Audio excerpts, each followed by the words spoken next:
Bonjour tout le monde, bienvenue dans cette vidéo, une vidéo update sur mes nouvelles enceintes et mon nouveau boulot, car ça y est, les deux sont liés.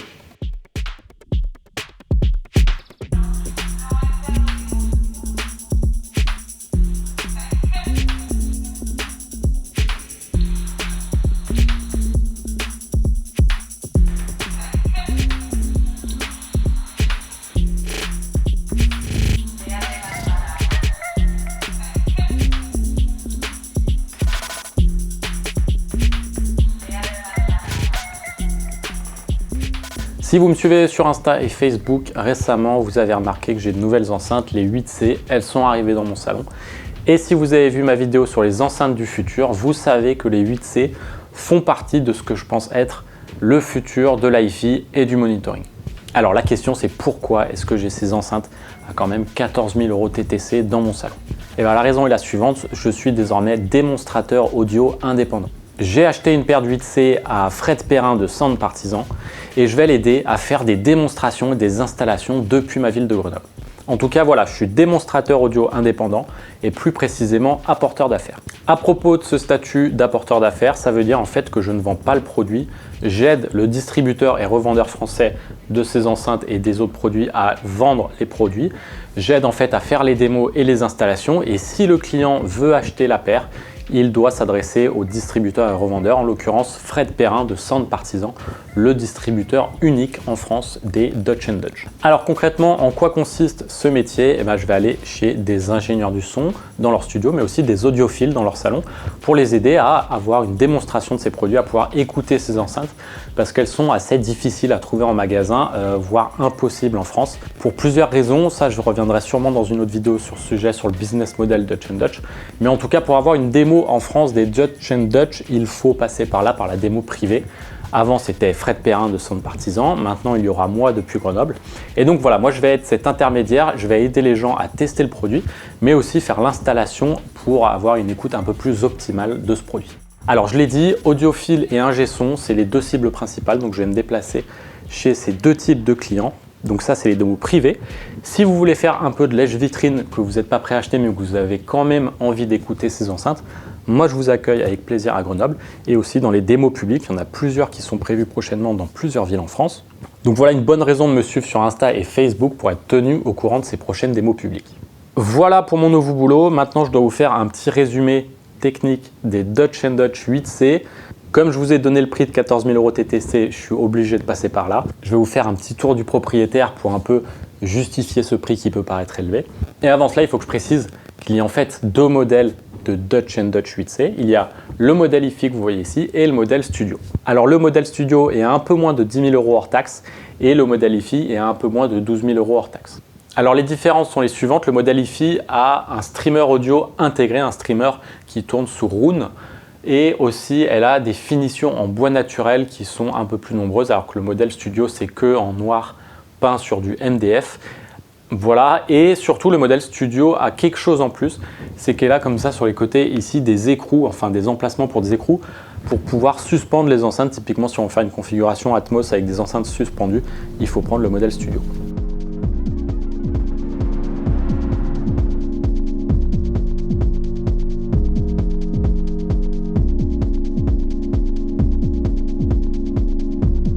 Alors, petite présentation de la Dutch 8C. Qu'est-ce que c'est? Quel est le concept acoustique derrière ces enceintes et qui justifie ce prix? Les Dutch 8C, c'est une paire d'enceintes à directivité contrôlée et c'est une paire d'enceintes totalement numérique. Alors, totalement numérique, c'est facile à comprendre, mais je vais venir en détail pourquoi c'est un peu plus complexe que ça. D'abord, parlons de la directivité contrôlée. Alors, cette enceinte, ce qu'elle a de particulier, c'est que des aigus jusqu'à 100 Hz, elle n'envoie du son que vers l'avant et ce de manière homogène. Envoyer du son vers l'avant uniquement, c'est utile parce que ça évite d'avoir un son indirect issu du rebond du mur arrière qui vient se mélanger au son à l'avant. Et cette directivité, ce son qui ne part que vers l'avant, c'est très facile pour un tweeter puisque naturellement, un haut-parleur, plus il est dans les aigus, plus le son est directif. Donc pour le tweeter, c'est très simple, le son est envoyé que vers l'avant de manière assez naturelle. Pour le haut-parleur médium, c'est un peu plus compliqué. Ça fonctionne avec ces évents latéraux. Comme vous voyez, il y a ici 2 évents, un de chaque côté de l'enceinte. Et en fait, ces évents, c'est des trous qui laissent passer le son indirect du haut-parleur médium. Ce son indirect, il est produit en opposition de phase, en phase inversée par rapport au son qui part devant l'enceinte. Du coup, le son qui part devant l'enceinte, vous voyez, va faire le tour comme ça de l'enceinte. Il va arriver derrière et au lieu de rebondir sur le mur, il va être en fait mélangé au son indirect qui sort des évents, mais ce son indirect étant en opposition de phase, ça va s'annuler tout simplement. Donc des aigus jusqu'à 100 Hz, le son ne part que vers l'avant et pas vers l'arrière. Précision importante, on a un guide d'onde, un pavillon sur ce tweeter qui sert à augmenter le rendement du tweeter et ainsi faire que la directivité du tweeter et du haut-parleur médium soit la même. Parce qu'en fait, si le haut-parleur médium montait plus haut, il n'aurait pas la même directivité dans les fréquences aiguës, on va dire, du haut-parleur médium. Le son serait beaucoup trop directif. Du coup, il a fallu créer un pavillon comme ça qui permet au tweeter de descendre bas. Et lui, ce tweeter, il garde une directivité large, homogène dans les fréquences basses. Si c'est pas clair, c'est pas grave, je reviendrai dans une autre vidéo sur cette question du pourquoi y a-t-il un pavillon. Mais voilà, c'est pas le plus important. Le plus important, c'est vraiment ces 2 évents sur les côtés et aussi les haut-parleurs situés à l'arrière. Alors à l'arrière, qu'est-ce qu'on a? On a 2 subwoofers, 2 haut-parleurs de 8 pouces à longue excursion qui sont chargés de la reproduction des fréquences en dessous de 100 Hz. Et ce qu'il y a de particulier avec ces haut-parleurs, c'est qu'ils utilisent le rebond du mur arrière. En fait, dans la configuration de l'enceinte, on va donner la distance enceinte-mur arrière. Et aussi, le constructeur recommande de placer ces enceintes relativement proches du mur, entre 10 et 80 cm par rapport au mur frontal. La raison, je vous l'ai dit, c'est que le haut-parleur arrière, les 2 haut-parleurs arrière, utilisent le rebond du mur arrière. Et en fait, ce rebond va arriver de 1 en phase par rapport au haut-parleur aigu et médium. Et 2, il va être aligné temporellement. Et tout ça, c'est permis grâce en fait au fait que ces enceintes sont numériques. Il y a un DSP par voix, il y a 3 DSP en tout par enceinte. Et ça permet de faire un décalage temporel, c'est-à-dire que le son médium et tweeter, il n'est produit qu'après que l'onde produite par les subwoofers rebondisse sur le mur et arrive alignée par rapport au tweeter et au médium. Et ça, on peut le faire vraiment qu'avec un DSP. On aurait pu le faire avec un filtre actif ou passif en faisant une modification de la phase, mais un décalage temporel, ça ne peut se faire quasiment qu'avec un DSP, qu'avec du processing numérique. C'est donc comme ça que les Dutch & Dutch produisent ce son cardioïde qui est si important dans une pièce peu traitée acoustiquement. Je vous l'ai dit, le DSP permet de prendre en compte des informations de positionnement de l'enceinte par rapport au mur frontal.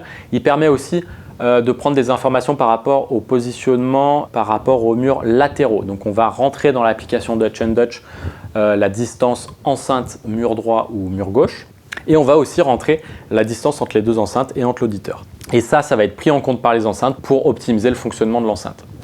Deuxième chose que permet ce DSP, le fait que cette enceinte soit totalement numérique, ça permet d'intégrer une courbe d'égalisation de goût. On peut augmenter les basses, les aigus, on peut faire des belles, et ceci en fonction du goût de l'auditeur, et c'est réglable très facilement via l'application.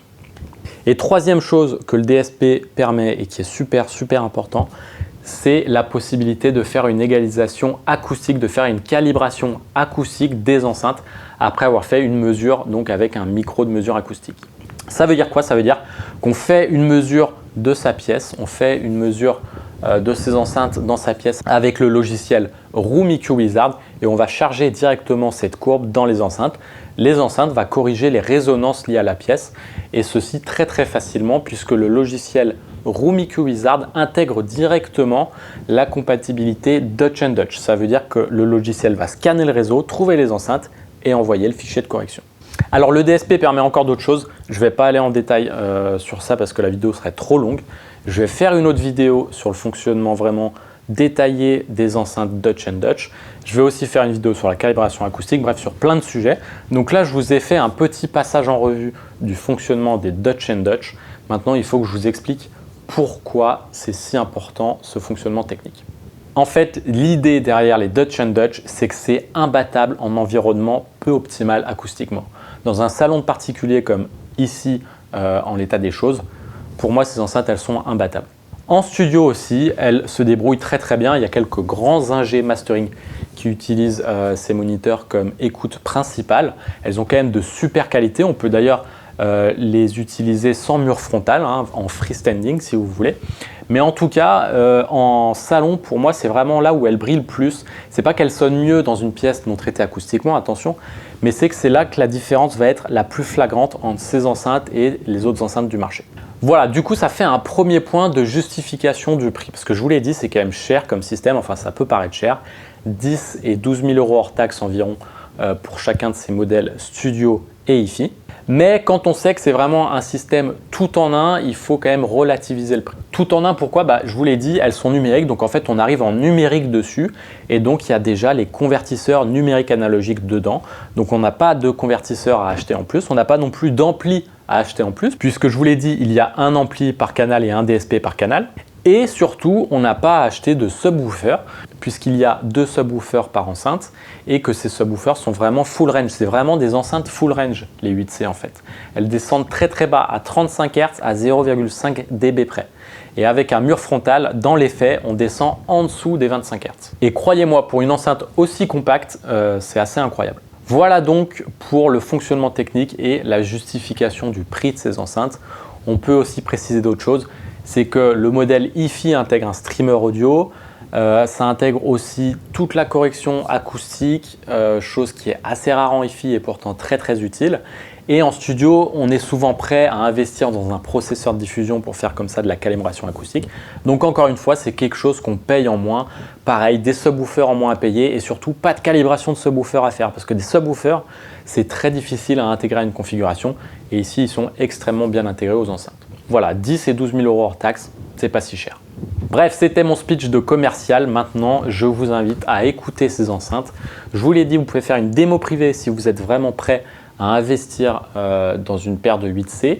Et si vous êtes un peu plus hésitant ou alors que vous voulez juste faire du lèche-vitrine, vous me contactez. Moi, je vous accueille avec plaisir ici à Grenoble ou dans une des prochaines démos publiques. En attendant, donc, abonnez-vous à Insta, Facebook, YouTube. Je vais vous présenter des vidéos qui vont en détail sur les 8C et surtout mes autres produits. Voilà, j'ai essayé de garder cette vidéo le plus court possible. Merci en tout cas de l'avoir regardée. Moi, je vous dis à très bientôt.